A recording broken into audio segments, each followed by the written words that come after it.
Oi, gente, tudo bom com vocês? Meu nome é Larissa e esse é o podcast Filme da Semana. Eu gastei toda a minha energia entregando 2 episódios enormes seguidos, que foram o especial de 100 episódios e o especial com as minhas apostas do Oscar. Esse, particularmente, deu um trabalho medonho para condensar muito conteúdo em pouco mais de meia hora, então demorei pra ver os filmes, demorei pra produzir o roteiro, demorou pra editar porque ele ficou enorme. Enfim, isso me sugou muito.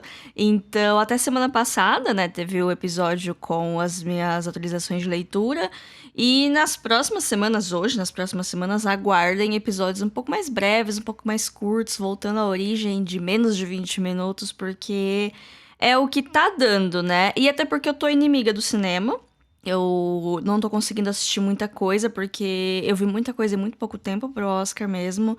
E eu tô um pouco cansado, tô vendo um pouco mais série, mas eu não terminei nenhuma pra vir falar aqui pra vocês.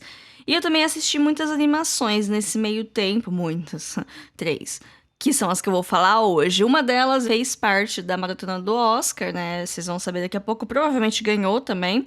Eu não sei porque eu tô gravando esse episódio no passado, eu tô gravando no sábado antes do Oscar, que vai ser amanhã no domingo. Então eu não sei quem ganhou, apesar de já ter um episódio com as minhas apostas, ter alguns chutes, né? Mas eu de fato não sei quem ganhou prêmios ainda.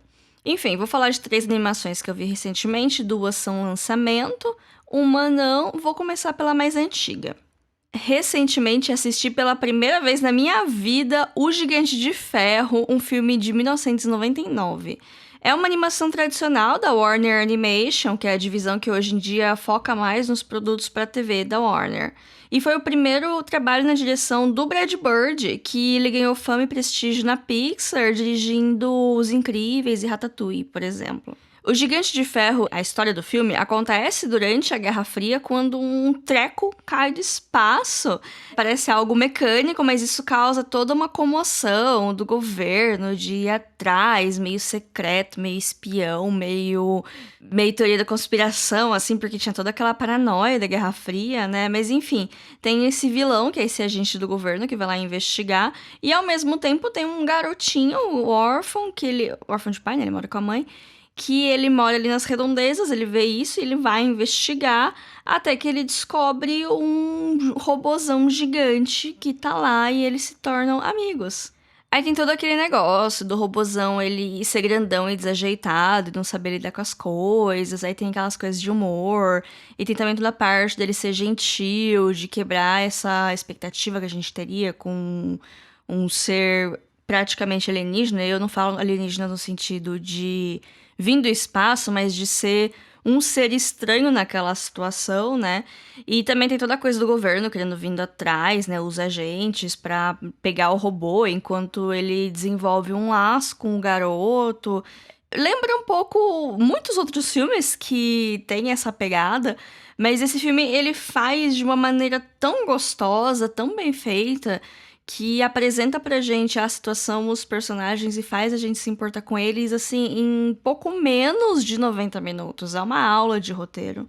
E ainda é interessante conhecer a história por trás do filme.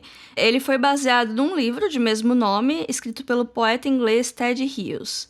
Ele escreveu a história para confortar os seus filhos após a morte da sua esposa, que era nada mais nada menos que a escritora Sylvia Plath.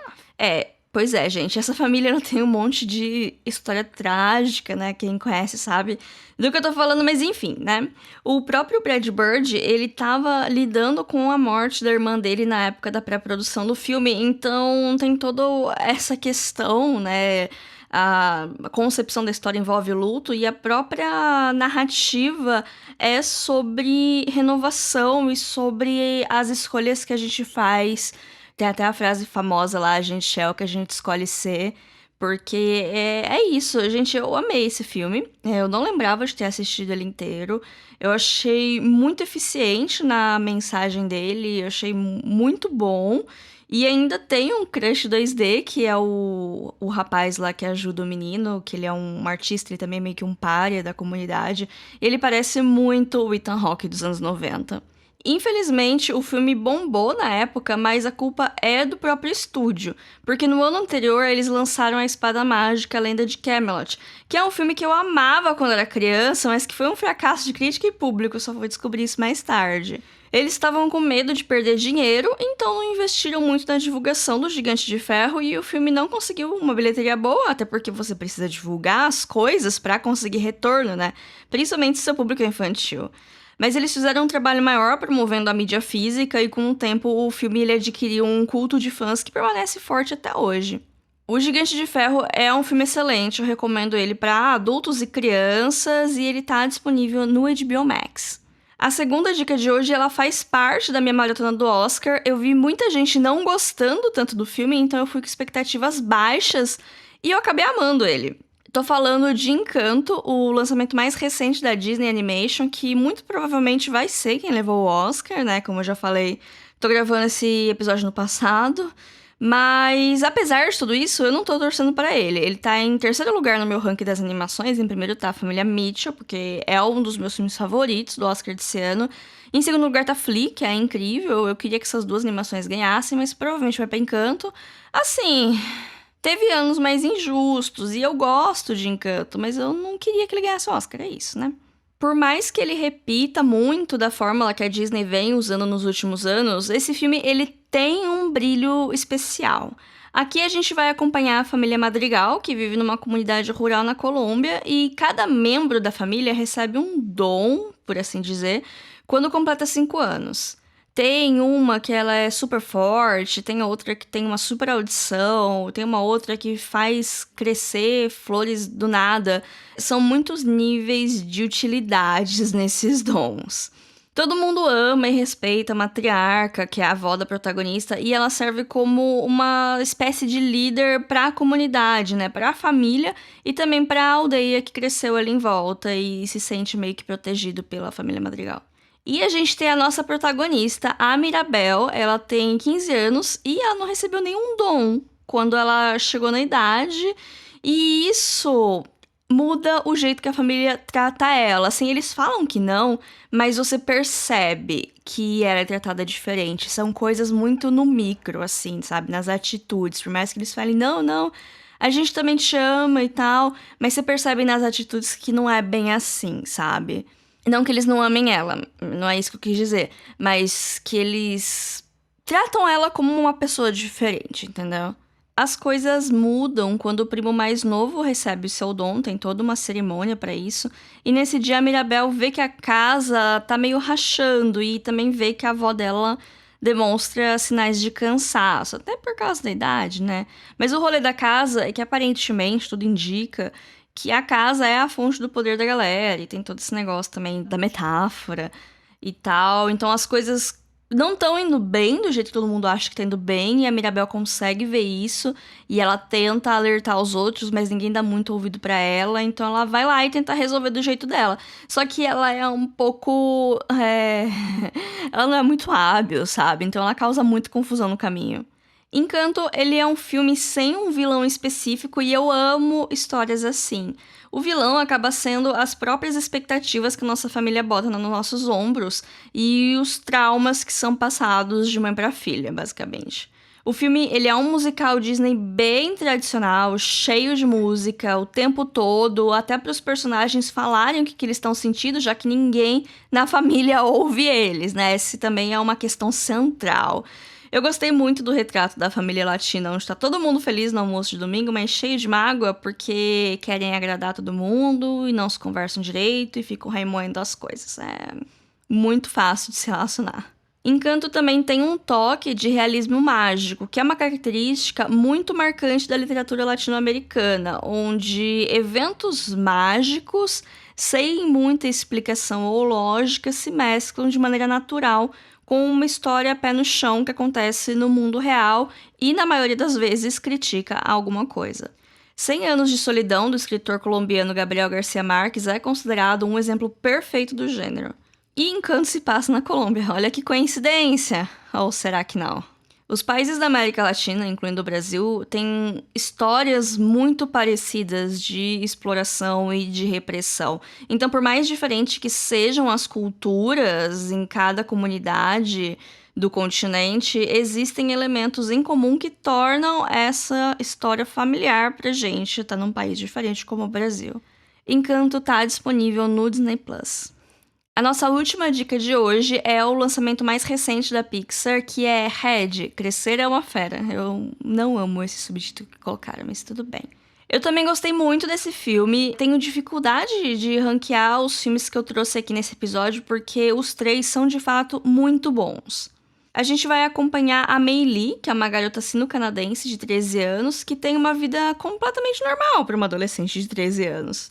Ela vai na escola, tem suas amigas, tira notas boas e ajuda a mãe no templo da família.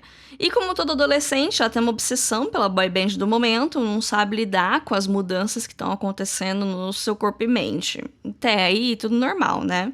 O filme se passa em 2002 e é ligeiramente baseado na adolescência da própria diretora Domichi.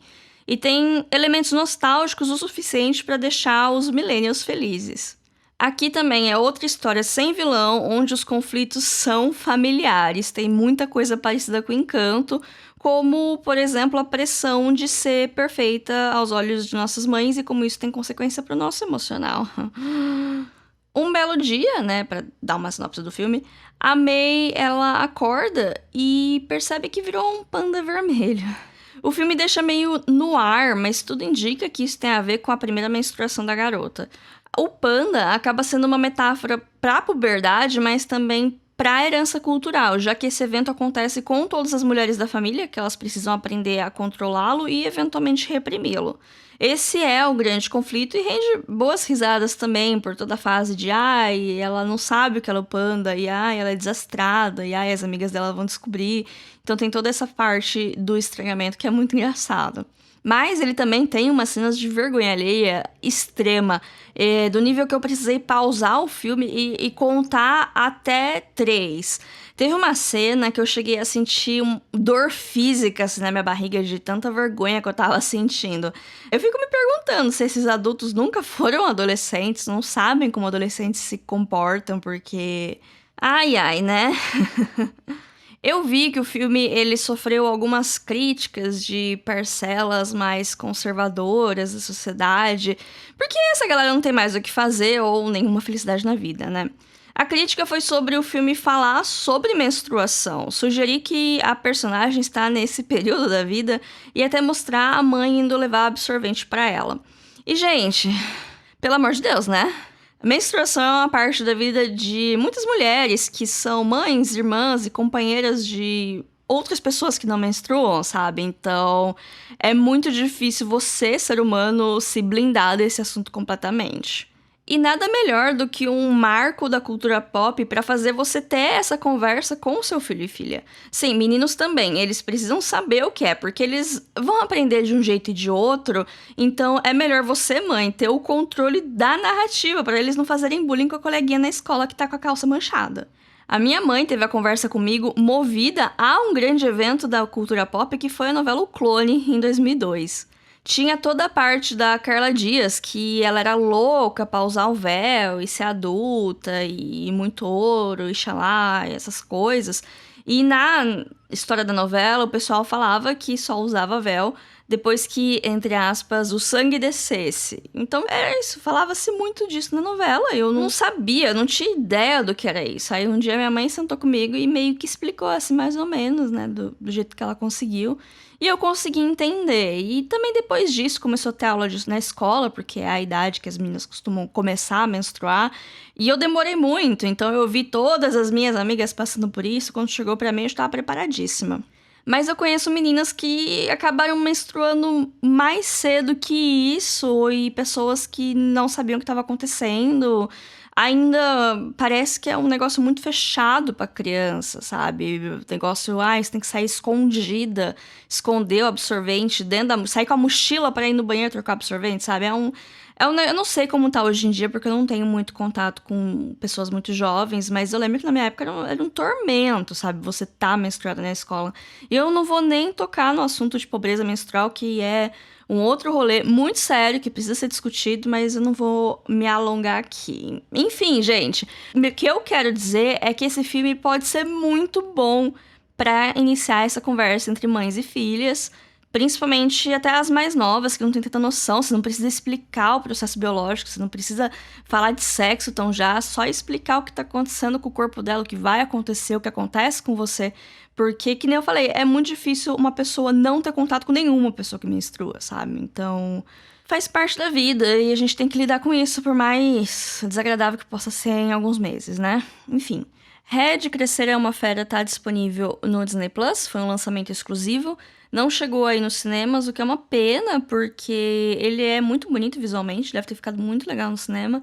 E também porque é um filme de uma diretora, assim, na Pixar não é tão comum mulheres dirigindo filmes e ainda é uma história que ela criou. Então, se tivesse ido pro cinema, talvez tivesse tido um retorno financeiro melhor e isso estimulasse mais mulheres contando histórias delas em estúdios grandes, mas não aconteceu, então vamos ver o que vai acontecer no futuro. Sigam a gente no Instagram, @filme.da.semana. A gente também tem um e-mail que é o podcast filmedasemana@gmail.com para críticas, sugestões, feedbacks. E esse e-mail também é uma chave Pix, que caso você queira fazer alguma doação, por favor, fique à vontade. Vou ser grata a qualquer quantia. E até semana que vem. Tchau, tchau.